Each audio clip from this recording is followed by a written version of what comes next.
გავხდი თუ არა ჩემპიონით, მეორე დილით გავიღვიძე რომ კიდე ჩემპიონობა მინდოდა და კიდე თავიდან მინდოდა. ძალიან მიყვარს მე როგორც მწვრთნელს გამოწვევები რა. ეს გამოწვევები ვფიქრობ მაძლიერებს და მაძლევს აი ამ ინტერესს თუ ინტრიგას იმისას რომ უკეთესი ვიყო.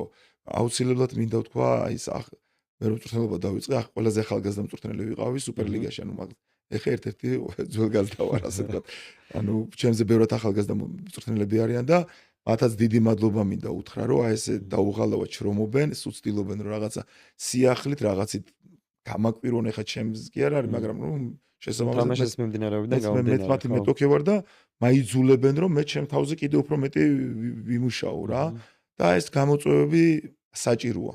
როგორც მოთამაშისთვის, ისე მწვრთნელისთვის, სხვა ეს ყოველ დღიური თუ არა, ან რაღაცა გამოწვევების მიღება გვიწევს, რომელსაც უნდა შევეჭიდოთ და შესაბამისად მოვერიოთ, ამისგან მივიღოთ სიამოვნება და შესაბამისად მე უკვე ცოტა სხვაგან გავიწიოთ.